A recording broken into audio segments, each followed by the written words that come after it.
Let's talk about the empathetic approach, which is stepping into difficult conversations with a soft front. Yet the full phrase for difficult conversations is soft front, strong back. Your influence as a leader lies in balancing authenticity and discernment. Always be yourself in every conversation.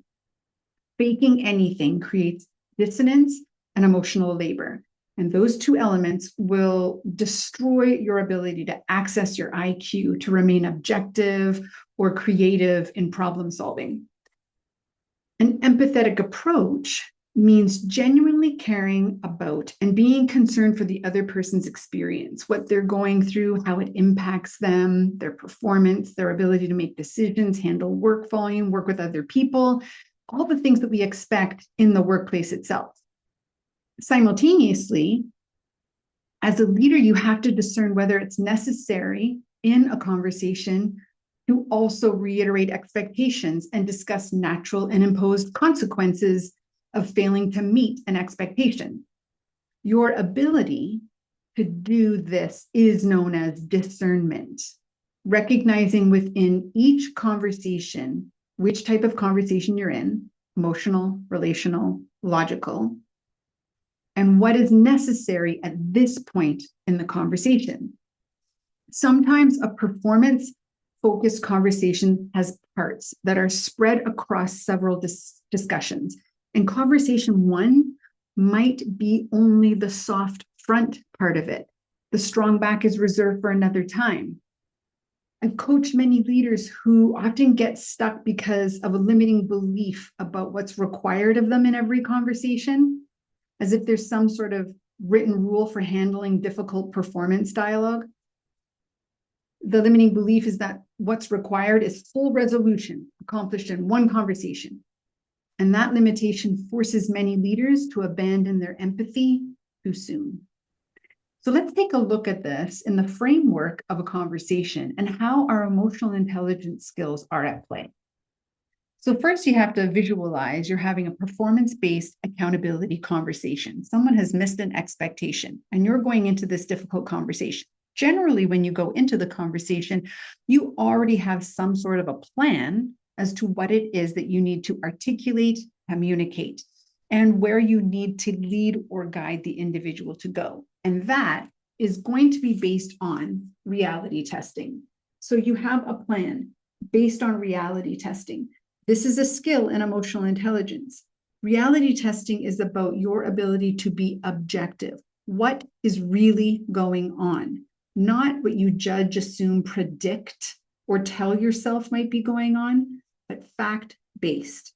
And when you start this conversation going in with the facts, you are going to need to listen and learn. Because when you start the conversation with what you're observing and ask the other person to share what's going on, you use the skill of empathy to be able to deeply listen and to learn what is going on for them, to understand their experience and the impact of that experience. Pretty much 99% of the time, you're going to learn some new information when this person starts telling you what's going on and the impact of that.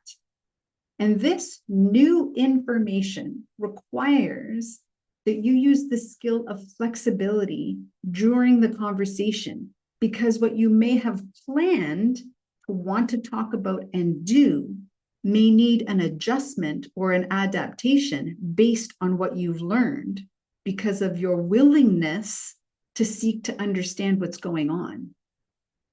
And in the use of that flexibility, your willingness to adapt your emotions and adapt your thinking, you engage the act of discernment, which means you're moving yourself to problem solving.